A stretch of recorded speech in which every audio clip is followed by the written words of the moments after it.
नमस्कार, मैं कुमार श्रीकांत।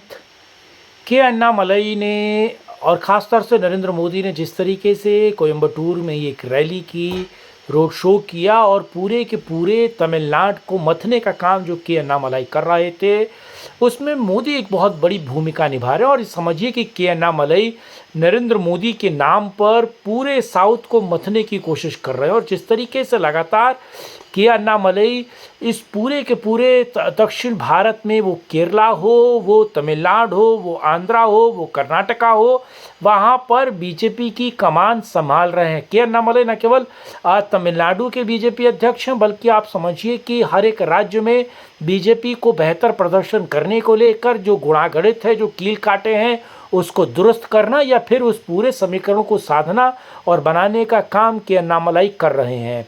अब ये समझिए कि के अन्नामलई ये वही व्यक्ति है जिसने पूरे तमिलनाडु में 236 विधानसभा सीटों का दौरा किया और हर एक सीट के दौरे में उन्होंने बीजेपी का काडर, बीजेपी के लोग और अपने पार्टी को खड़ा करने का काम किया। एआईडीएमके की बैसाखियों से अलग होकर के अन्नामलई ने बीजेपी का मार्ग जो है वो तमिलनाडु में प्रशस्त किया।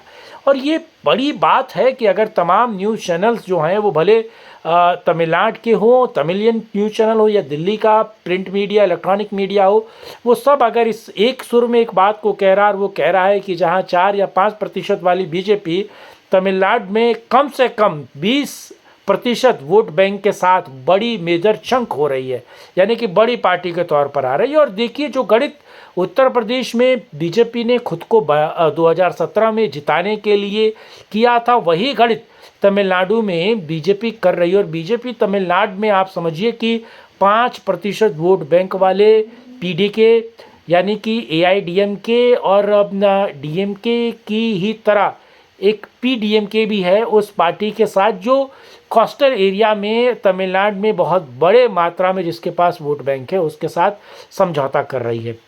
छोटे छोटे राजनीतिक दलों को बीजेपी तमिलनाडु में अपने साथ जोड़ रही है। और लगातार अन्नामलई, नरेंद्र मोदी ने जिस तरीके से तमिलनाडु में बीजेपी का परचम लहराया है और बीजेपी को जन जन तक पहुंचाने का काम किया है। आपको पता है, संसद के समय यानी कि संसद के उद्घाटन के समय आपको पता है तमिल ब्राह्मणों को बुलाना और जो सेंगोल की स्थापना करना हो, तमिल काशी संगम लगातार बीजेपी और नरेंद्र मोदी ने करवाया। और तमिलनाडु में जिस तरीके से मुख्य विपक्षी दल की तरह बीजेपी बिहेव कर रही है। और अब ये समझिए कि बीजेपी का न केवल ये उद्देश्य तमिलनाडु को जीतना है, बल्कि तमिलनाडु में आने वाले विधानसभा चुनाव में अपनी पार्टी को सत्ता में लाना है। और एक के अन्नामलई इस बात को लगातार कह रहे हैं वो आने वाले 15 साल को देखकर राजनीति कर रही हैं।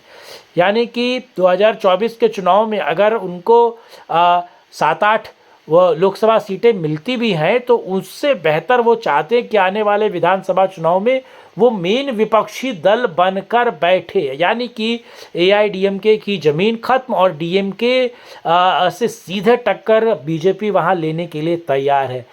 केरला में आपको पता है बीजेपी किस तरीके से ऐसे लोगों को चुनाव लड़वा रही है जो न केवल चुनाव लड़ रहे हैं बल्कि जीतने के लिए तमाम दाव पेच भी कर रहे हैं। और बीजेपी आपको पता है कि जो ईसाई पार्टियां हैं केरला में, उनके साथ भी समझौता कर रही है। और बीजेपी को साम दाम दंड भेद कैसे भी केरला को कॉन्कर करना है। और आपको पता है एलडीएफ और यूडीएफ से अलहदा अगर बीजेपी अपने आप को वहाँ खड़ा कर रही है, अपने काडर को बढ़ा रही है, तो आप पैन इंडिया पार्टी बीजेपी को बहुत जल्दी देखेंगे।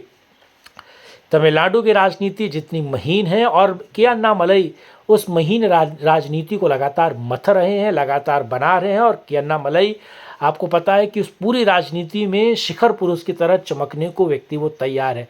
उस ऐसे व्यक्ति को देखिए, किसी की राजनीति में बढ़त या फिर उसकी पहचान कब होती है, जब उसके विपक्षी भी उसके खिलाफ बोले लेकिन उसको कम से कम इज्जत दे। लेकिन डीएमके आप ये सोचिए, वो करुणानिधि के बेटे एमके स्टालिन हो या फिर उनके भी बेटे लगातार के अन्नामलई को लेकर निशाने पर साधे। वो नरेंद्र मोदी को उतना नहीं कह रहे, लेकिन वो के अन्नामलई को ज़्यादा कह रहे, क्योंकि के अन्नामलई ने बीजेपी का विस्तार बहुत बड़े पैमाने पर तमिलनाडु में किया है।